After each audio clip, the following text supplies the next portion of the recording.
Leitura Bíblica de 22 de agosto. Inscreva-se no canal e ative o sininho para receber notificações dos novos vídeos com leitura diária da Bíblia. Jó, capítulo 4, versículo 1 a capítulo 7, versículo 21. Então respondeu Elifaz, o temanita, e disse: Sem tentarmos falar-te, enfadar-te-ás? Mas quem poderia conter as palavras? Eis que ensinaste a muitos, e tens fortalecido as mãos fracas. As tuas palavras firmaram os que tropeçavam, e os joelhos desfalecentes tens fortalecido. Mas agora que se trata de ti, te enfadas, e tocando-te a ti, te perturbas. Porventura, não é o teu temor de Deus a tua confiança, e a tua esperança a integridade dos teus caminhos? Lembra-te agora qual é o inocente que jamais pereceu? E onde foram os sinceros destruídos? Segundo eu tenho visto, os que lavram iniquidade e semeiam mal, cegam o mesmo. Com o hálito de Deus perecem, e com o sopro da sua ira se consomem. O rugido do leão e a voz do leão feroz e os dentes dos leõezinhos se quebram. Perece o leão velho, porque não tem presa, e os filhos da leoa andam dispersos. Uma coisa me foi trazida em segredo, e os meus ouvidos perceberam um sussurro dela. Entre pensamentos vindos de visões da noite, quando cai sobre os homens o sono profundo. Sobrevieram-me o espanto e o tremor, e todos os meus ossos estremeceram. Então o Espírito passou por diante de mim, fez-me arrepiar os cabelos da minha carne. Parou ele, porém não conhecia a sua afeição. Um vulto estava diante dos meus olhos. Houve silêncio, e ouvi uma voz que dizia: Seria porventura o homem mais justo do que Deus? Seria porventura o homem mais puro do que o seu Criador? Eis que ele não confia nos seus servos, e aos seus anjos atribui loucura, quanto menos àqueles que habitam em casas de lodo, cujo fundamento está no pó, e são esmagados como a traça. Desde a manhã até a tarde são despedaçados, e eternamente perecem sem que disso se faça caso. Porventura não passa com eles a sua excelência? Morrem, mas sem sabedoria. Chama agora alguém que te responda? E para qual dos santos te virarás? Porque a ira destrói o louco, e o zelo mata o tolo. Bem vi eu o louco lançar raízes. Porém, logo amaldiçoei a sua habitação. Seus filhos estão longe da salvação, e são despedaçados às portas, e não há quem os livre. A sua messe, o faminto a devora, e até dentre os espinhos atira, e o salteador traga a sua fazenda, porque do pó não procede a aflição, nem da terra brota o trabalho, mas o homem nasce para a tribulação. Como as faíscas se levantam para voar, porém eu buscaria a Deus, e a ele entregaria a minha causa. Ele faz coisas grandes e inescrutáveis, e maravilhas sem número. Ele dá a chuva sobre a terra, e envia águas sobre os campos, para pôr os abatidos num lugar alto, e para que os enlutados se exaltem na salvação. Ele aniquila as imaginações dos astutos, para que as suas mãos não possam levar coisa alguma a efeito. Ele apanha os sábios na sua própria astúcia, e o conselho dos perversos se precipita. Eles de dia encontram as trevas, e ao meio-dia andam as apalpadelas, como de noite. Porém, ao necessitado, livra da espada, e da boca deles, e da mão do forte. Assim há esperança para o pobre, e a iniquidade tapa sua boca. Eis que bem-aventurado é o homem a quem Deus repreende. Não desprezes, pois, a correção do Todo-Poderoso, porque ele faz a chaga, e ele mesmo a liga. Ele fere, e as suas mãos curam. Em 6 angústias te livrará, e na 7ª o mal não te tocará. Na fome te livrará da morte, e na guerra da violência da espada. Do açoite da língua estarás encoberto, e não temerás a assolação quando vier.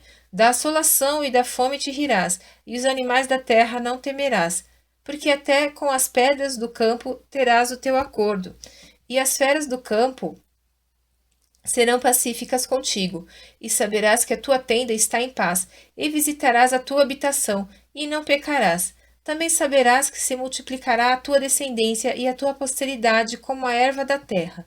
Na velhice irás à sepultura, como se recolhe o feixe de trigo a seu tempo. Eis que isto já o havemos inquirido, e assim é. Ouve-o e medita nisso para teu bem.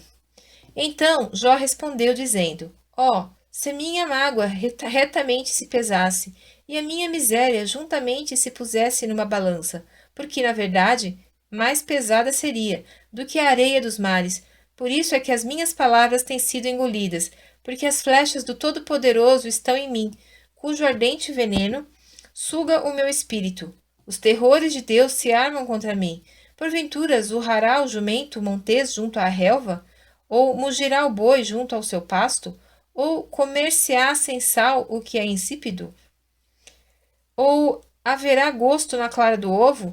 A minha alma recusa tocá-las, pois são para mim como comida repugnante. Quem dera que se cumprisse o meu desejo, e que Deus me desse o que espero, e que Deus quisesse quebrantar-me, e soltasse a sua mão, e me acabasse. Isto ainda seria minha consolação, e me refrigeraria no meu tormento, não me poupando ele, porque não ocultei as palavras do santo. Qual é a minha força para que eu espere? Ou qual é o meu fim para que tenha ainda paciência? É porventura a minha força a força da pedra? Ou é de cobre a minha carne? Está em mim a minha ajuda? Ou desamparou-me a verdadeira sabedoria? Ao que está aflito, devia o amigo mostrar compaixão, ainda o que deixasse o temor do Todo-Poderoso. Meus irmãos aleivosamente me trataram como um ribeiro, como a torrente dos ribeiros que passam, que estão encobertos com a geada, e neles se esconde a neve. No tempo em que se derretem com o calor, se desfazem, e em se aquentando, desaparecem do seu lugar. Desviam-se as veredas dos seus caminhos, sobem ao vácuo e perecem. Os caminhantes da Tema os veem. Os passageiros de Sabá esperam por eles. Ficam envergonhados por terem confiado, e chegando ali se confundem. Agora sois semelhantes a eles. Vistes o terror e temestes. Acaso disse eu: Dai-me ou oferecei-me presentes de vossos bens? Ou livrai-me das mãos do opressor? Ou redimi-me das mãos dos tiranos? Ensinai-me e eu me calarei, e fazei-me entender em que errei. Quão fortes são as palavras da boa razão! Mas que é o que censura a vossa arguição? Porventura buscareis palavras para me repreenderdes, visto que as razões do desesperado são como vento?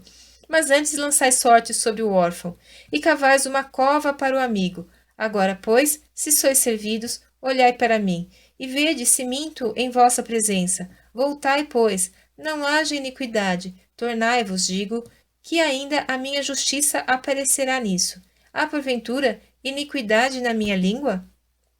Ou não poderia o meu paladar distinguir coisas iníquas? Porventura não tem o homem guerra sobre a terra, e não são os seus dias como os dias do jornaleiro? Como o servo que suspira pela sombra, e como o jornaleiro que espera pela sua paga. Assim me deram por herança meses de vaidade, e noites de trabalho me prepararam, deitando-me a dormir. Então digo: quando me levantarei? Mas comprida é a noite, e farto-me de revolver na cama até a alva. A minha carne se tem vestido de vermes e de torrões de pó. A minha pele está gretada e se fez abominável. Os meus dias são mais velozes do que a lançadeira do tecelão, e acabam-se sem esperança. Lembra-te do que a minha vida é como de que a minha vida é como o vento. Os meus olhos não tornarão a ver o bem. Os olhos dos que agora me veem não me verão mais. Os teus olhos estarão sobre mim, porém não serei mais. Assim como a nuvem se desfaz e passa, assim aquele que desce à sepultura nunca tornará a subir. Nunca mais tornará à sua casa, nem o seu lugar jamais o conhecerá. Por isso, não reprimirei a minha boca, falarei na angústia do meu espírito, queixar-me-ei na amargura da minha alma. Sou eu porventura o mar, ou a baleia, para que me ponhas uma guarda? Dizendo eu: consolar-me-á a minha cama, meu leito aliviará a minha ânsia. Então me espantas com sonhos, e com visões me assombras. Assim a minha alma escolheria antes a estrangulação, e antes a morte do que a vida. A minha vida abomino, pois não viveria para sempre. Retira-te de mim, pois vaidade são os meus dias. Que é o homem, para que tanto o engrandeças, e ponhas nele o teu coração, e cada manhã o visites, e cada momento o proves? Até quando não apartarás de mim, nem me largarás até que engula a minha saliva? Se pequei, que te farei, ó guarda dos homens? Porque fizeste de mim um alvo para ti, para que a mim mesmo me seja pesado? E por que não perdoas a minha transgressão, e não tiras a minha iniquidade? Porque agora me deitarei no pó, e de madrugada me buscarás, e não existirei mais.